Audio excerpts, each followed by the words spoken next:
Hello दोस्तों, नमस्कार। SM किसी चैनल में मैं आप सभी लोगों का दिल से बहुत बहुत स्वागत करता हूं।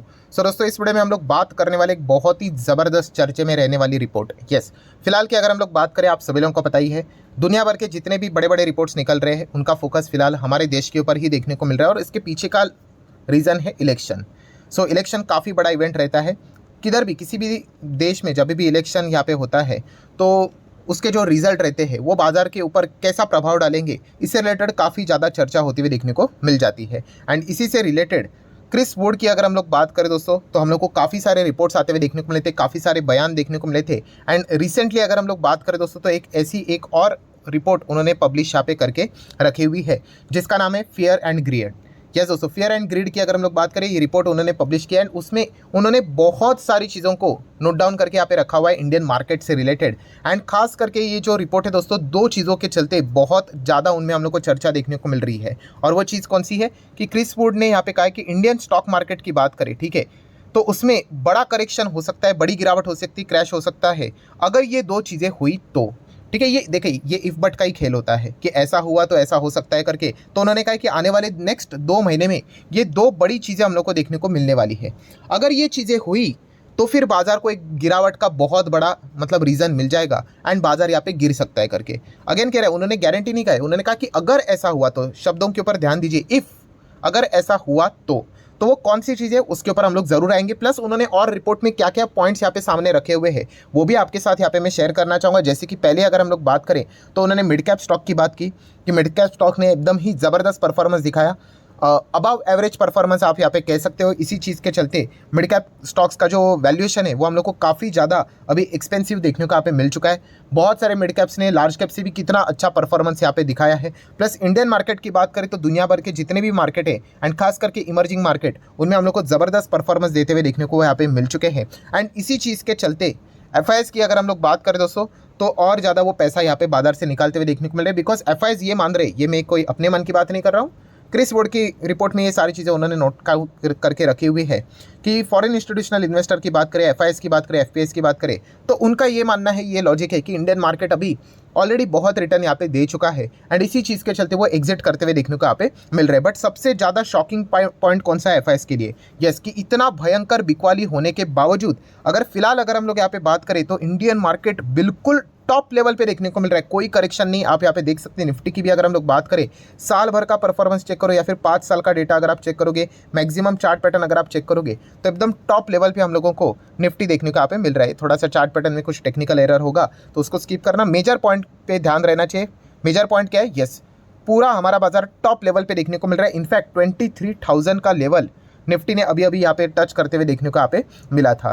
इतनी ज़बरदस्त बिकवाली करने के बावजूद भी हम यहाँ पे कह सकते हैं कि एफआईएस ज़बरदस्त शॉक होते हुए देखने को यहाँ पे मिल चुका है। अगर हम लोग यहाँ पे देखें तो आप देख सकते हैं एफआईएस लगातार हम लोग को लाल निशान ही देखने को मिल रहा है। इसके पहले भी अगर मंथली वाइज भी डेटा अगर हम लोग चेक करें तो बड़ी बड़ी बिकवाली 29,000, 35,000, 15,000, 35,000 करोड़ की बिकवाली देखने को मिली है। बट मार्केट क्यों नहीं गिरा? तो इसके पीछे का रीज़न आप देख सकते हैं। यस, यहाँ पे आप देख सकते हैं डोमेस्टिक इंस्टीट्यूशनल इन्वेस्टर लगातार यहाँ पे जितना एफआईएस बेच रहे हैं उतना खरीदने की कोशिश यहाँ पे कर रहे हैं। एंड इसके पीछे का एक्चुअल रीज़न है दोस्तों रिटेल इन्वेस्टर। कौन से वाले रिटेल इन्वेस्टर? खास करके जो म्यूचुअल फंड को मजबूत करते हुए देखने को यहाँ पे मिल रहे हैं। इसी चीज़ के चलते तो डोमेस्टिक इंस्टीट्यूशनल इन्वेस्टर के हाथ मजबूत होते हुए देखने को मिल चुके हैं। अगर हम लोग म्यूचुअल फंड के एसआईपी के अकाउंट्स की भी बात करें तो 8.5 करोड़ के पार अकाउंट जाते हुए देखने को मिल चुका है। एंड सिंगल मंथ में एसआईपी 20,000 करोड़ के पार जाते हुए देखने को मिल चुके हैं। अगर हम लोग अप्रैल मंथ की बात करें तो आप देख सकते हो पहली बार ऐसा होते हुए देखने को यहाँ पे मिल रहा है। इसके पहले जो पिछला साल था, मतलब मार्च में खत्म हो जाता है, 19,000 की एसआईपी होते हुए देखने को मिली थी। इस वक्त की बात करें तो अप्रैल मंथ में 20,000, ऑब्वियसली मैं करोड़ की बात कर रहा हूँ, तो पहला ही अगर हम लोग मंथ की बात करें इस फाइनेंशियल ईयर का पहला ही मंथ 20,000 करोड़ के पार एसआईपी के साथ शुरू होते हुए देखने को मिला है। ये पैसा म्यूचुअल फंड के पास जा रहा है, मतलब वही डोमेस्टिक इंस्टीट्यूशनल इन्वेस्टर में सबसे बड़ा अगर तगड़ा देखा गया एलआईसी के बाद म्यूचुअल फंड ही हम लोग को देखने को मिल जाते हैं। ज़बरदस्त तरीके से म्यूचुअल फंड के हाथ यहाँ पे मजबूत हुए, तो जितना एफआईएस यहाँ पे बेच रहा है उतना खरीदने का दम यहाँ पे डीआईज यहाँ पे रखते हैं। एंड इसीलिए आप देख सकते हो जो स्टेयरिंग गियर है, ठीक है, वो हमारे बाजार का जो पहले एक ज़माने में एफआईएस के पास हुआ करता था, क्योंकि म्यूचुअल फंड के पास थोड़ी ना खुद का पैसा होता है, आप जो पैसा दोगे वही म्यूचुअल फंड के पास रहेगा। कल अगर लोग म्यूचुअल फंड से पैसा निकालने लग गए एंड म्यूचुअल फंड के हाथ में अगर खरीदने की ताकत ही नहीं रही तो कहाँ से वो एफआईएस की सेलिंग का सामना कर पाएंगे। तो फिलहाल हम यहाँ पे कह सकते हैं दोस्तों कि ये जो लगातार हम लोगों को खरीदारी देखने को यहाँ पे मिल चुकी है, इसी चीज़ के चलते एफआईएस इतनी बिकवाली करने के बावजूद भी हमारा मार्केट टॉप पे ही देखने को यहाँ पे मिल रहा है। ये सबसे बड़ी सरप्राइजिंग वाला मूवमेंट फिलहाल तो देखने को मिल चुका है। ये भी पॉइंट क्रिस वुड ने अपने रिपोर्ट में यहाँ पे मेंशन किया है। देन अभी आ जाते हैं दोस्तों इंपॉर्टेंट पॉइंट के ऊपर की प्रॉब्लम। ठीक है, तो प्रॉब्लम की अगर हम लोग बात करें तो यहाँ पे इंडियन मार्केट में अभी प्रॉब्लम मतलब ऐसा नहीं यार कि कोई खत्म हो जाता है करके, लाइफ ऐसी ही चलती है, शेयर बाजार ऐसा ही चलता है। ठीक है, 2008 में कुछ अलग प्रॉब्लम था, 2010 में अलग था, 2015 में अलग था, 2018 में अलग था, 2020 में अलग था, अभी 2023-24 में कुछ अलग चीज़ें चल रही है, 2035 में अलग होगा, 40 में अलग होगी। ये चीज़ें चलती रहती है भाई, कोई दुनिया पहाड़ नहीं टूटता है। कुछ लोग तो ऐसे रिएक्शन करते हैं जैसे कि दुनिया ही खत्म हो गई, तो ऐसा बिल्कुल भी नहीं है। इन चीज़ों को आपको समझ में यहाँ पे आना चाहिए। शॉर्ट रेंज में ये चीज़ें ऐसे ही ड्रामे यहाँ पे चलते रहते हैं। सो दो इंपॉर्टेंट पॉइंट, मेजर पॉइंट्स उन्होंने हाईलाइट यहाँ पे करके रखे हुए क्रिस वुड की अगर हम लोग बात करें उन्होंने अपने रिपोर्ट में कि अगर ये दो चीज़ें अगर हो जाती है तो जाके बाजार में बड़ा करेक्शन संभव है। तो उसमें से अगर हम लोग पहला पॉइंट की बात करें तो दोस्तों वो है बहुत ही सिंपल, जो कि 90% लोगों को पता ही है, रिजल्ट। किस चीज़ के रिजल्ट? तो दोस्तों इलेक्शन के रिजल्ट। यस, इलेक्शन के रिजल्ट अगर देखा गया, अगर कोई सरप्राइजिंग मूवमेंट आ जाता है तो जाके हम कह सकते हैं कि ज़बरदस्त बाजार में हम लोग को क्रैश देखने को यहाँ पे मिल सकता है। अभी बहुत अच्छे से सुन लेना, ठीक है। काफ़ी लोगों को कमेंट करने में जल्दबाजी यहाँ पे वो करते करके तो मेन जो कंटेंट है वो पढ़ते ही नहीं है। तो क्रिस वुड के अगर हम लोग बात करें, बहुत अच्छे से सुन लेना उन्होंने क्या कहा है। आई होप आप लोगों का ध्यान है। क्रिस वुड ने ये कहा है कि 2004 का जो रिपीट है मतलब एनडीए की जो सरकार थी 2004 में क्या हुआ था, अगर जिसको नहीं पता मैं बताना चाहूँगा। 2004 में एक्सपेक्ट किया जा रहा था कि एनडीए की सरकार आएगी करके, बट एनडीए की सरकार नहीं आई चुन के, एंड उसके बाद बाजार में ज़बरदस्त क्रैश हुआ था। सो क्रिस वुड का ये मानना है कि 2004 का रिपीट इस वक्त होने के चांसेस ना के बराबर है। यस, मतलब उनका यही मानना है क्रिस वुड का कि एनडीए ही हम लोगों को यहाँ पे जीतते हुए देखने को यहाँ पे मिलने वाली है। ठीक है, बट उन्होंने ये कहा है कि ये नॉर्मल मार्केट भी यहाँ पे मानता है कि शायद से जीतने के चांसेस एनडीए की ही है, बीजेपी की ही है। बट अगर ऐसा नहीं हुआ तो फिर डेफिनेटली जो 2004 में हुआ था, जो बीजेपी हारी थी 2004 में, ठीक है, सरप्राइजिंग फैक्टर था। तो जो बाजार था, सेंसेक्स की बात करें 17% क्रैश हुआ था 2 दिन में।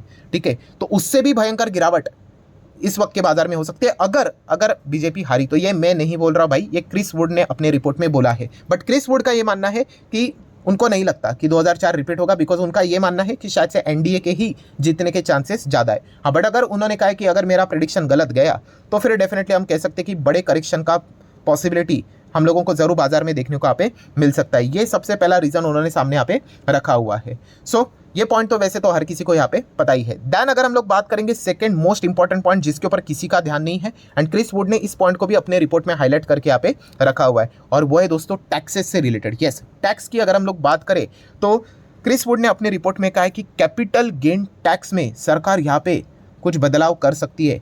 ऐसी चीज़ें उन्होंने फिलहाल तो सामने रखी हुई है, एंड अगर ऐसा हुआ तो फिर इंडियन मार्केट में जोरदार गिरावट हम लोग को देखने को मिल सकती है। मतलब अगर देखा गया दोस्तों तो ये देखो, ये सारी उड़ती खबरें हैं। ऑफिशियल खबर तो हम लोग को जुलाई में ही पता चलेगी। जुलाई में क्यों? क्योंकि अभी का जो बजट हम लोगों ने देखा था फेब मंथ में, इलेक्शन के पहले का जो बजट होता है वो इंटरिम बजट था।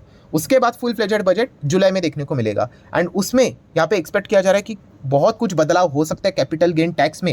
एंड बदलाव मतलब क्या भाई, टैक्स बढ़ाने की बातचीत होती है, कम करने के तो चांसेस तो कम ही होते हैं। ठीक है, और ये क्रिस वुड का ये मानना है कि शायद से लॉन्ग टर्म के ऊपर, मतलब जो इन्वेस्टमेंट करते हैं उसके ऊपर कुछ चेंजेस हो सकते हैं करके। अभी चेंजेस क्या होंगे? तो क्रिस वुड का ये सजेशन है कि लॉन्ग टर्म के ऊपर जो 10% का टैक्स लगता है वो ना लगाए, मतलब जो वैसा है वैसे ही रखे, ये ना बढ़ाए कि इसको 15 कर देते, 20 कर देते, या फिर स्लैब के हिसाब से कर देते, तो फिर भाई बैंड ही बच जाएगी। तो इससे अच्छा ये करो कि लॉन्ग टर्म का जो डेफिनेशन है, लॉन्ग टर्म का डेफिनेशन क्या होता है कि 1 साल अगर आपने होल्ड किया तो लॉन्ग टर्म हो जाता है। ठीक है, वरना शॉर्ट टर्म हो जाता है। मतलब 1 साल के ऊपर अगर आपने बेचा उस शेयर को, ठीक है, तो 1 लाख तक का एग्जाम्पशन, उसके ऊपर आपको 10% प्रॉफिट के ऊपर टैक्स देना पड़ेगा। एंड अगर 1 साल के भीतर ही बेचते हो, प्रॉफिट हुआ है, तो 15% का शॉर्ट टर्म कैपिटल गेन के हिसाब से टैक्स देना पड़ता है। सो ये 1 साल की डेफिनेशन है, उसको बढ़ा दो, इसको 1 साल नहीं 2 साल कर दो। तो ये सजेशन उन्होंने दिया है, बट उनका मानना ये है कि ये कैपिटल गेन का मतलब ये जो टैक्स स्ट्रक्चर है उसमें कुछ बदलाव हो सकता है। आप देख सकते हैं पहला वाला पॉइंट उन्होंने ये कहा है कि जो 2004 का रिपीटेशन, उसके चांसेस तो उनको कम लगते हैं, बट उन्होंने कहा है कि कॉशियस, मतलब संभाल कर रहना on capital gain tax changes, इसकी पॉसिबिलिटी उनको काफ़ी ज़्यादा यहाँ पे लगती है। इसीलिए आप देख सकते हैं उन्होंने इस प्रकार की बातें की कि Jefferies predict bigger risk than election for stock market after 4 June. मतलब सब लोगों का फोकस यही पे है कि 4 जून को क्या होगा, बट उससे भी बड़ा रिस्क हम लोग को 4 जून के बाद भी देखने को यहाँ पे मिल सकता है। किस कॉन्टेक्स्ट में? तो उन्होंने कहा है कि changes in capital gain tax. Obviously changes मतलब पोटेंशियल की वो बात करें, पोटेंशियल शायद से हो सकता है करके, एंड अगर ऐसा हुआ तो ये ह्यूज कंसर्न क्रिएट करवा सकता है। ठीक है, बहुत सारे लोग डिसअपॉइंट यहाँ पे हो सकते हैं कि और कितना टैक्स करके, तो ये एक बहुत बड़ा मुद्दा यहाँ पे बन सकता है इंडियन मार्केट में। तो बताने का मकसद क्या है दोस्तों कि 4 जून पे भी चीज़ें यहाँ पे खत्म होने वाली नहीं है। उसके बाद इमीडिएटली जो जुलाई में, अभी जुलाई में डेट क्या रहेगी वो देखना पड़ेगा। फिलहाल तो बताया जा रहा है 10-12 जुलाई को शायद से बजट हम लोग को अनाउंस होते हुए देखने को मिल जाए, जो कि ऑलरेडी इंटरिम बजट हो चुका है, बट उसी का ही एक्सटेंशन। तब जाके यहाँ पे पता चलेगा कि एग्जैक्टली क्या होने वाला है भी या नहीं। सो इस एक चीज़ के चलते भी ये इफ बट भी बाजार में हम लोग को देखने को मिल रहा है, मतलब अनसर्टेनिटी बाजार में देखने को यहाँ पे मिल रही है। तो क्रिस वुड ने ये 2 रिस्क अपने रिपोर्ट में यहाँ पे मेंशन करके रखे हैं। पहला वाला कौन सा, कि उनको लग रहा है कि एनडीए ही जीतेगा, बट अगर ऐसा नहीं हुआ तो 2004 से भी भयंकर गिरावट देखने को मिल सकती है, point number 1। And point number 2, 4 जून के बाद जो यहाँ पे बजट देखने को मिलेगा, अगर वहाँ पे कैपिटल गेन स्ट्रक्चर में कोई छेड़छाड़ी हुई एंड वो भी टैक्स बढ़ाने से रिलेटेड कोई छेड़छाड़ी हुई, तो इंडियन मार्केट में और भी बड़ा करेक्शन यहाँ पे हो सकता है। ये 2 पॉइंट फिलहाल तो उन्होंने सामने रखे हुए। अभी इसमें से कितना सच होता है, झूठ होता है, वो तो देखने वाली बात होगी। पहला वाला पॉइंट तो 4 जून को ही पता चल जाएगा, कौन आ रहा है कौन नहीं आ रहा है, मेजोरिटी के साथ आ रहा है नहीं आ रहा है, कितने मार्जिन के साथ आ रहा है। सेकंड पॉइंट के लिए तो बजट का इंतजार करना पड़ेगा, उसी में ही पता यहाँ पे चल जाएगा। सो आशा करता हूँ दोस्तों वीडियो हेल्पफुल लगा होगा, तो चाहो तो आप इसको लाइक एंड शेयर कर सकते हो। मिलते हैं नेक्स्ट वीडियो में, तब तक के लिए बाय बाय।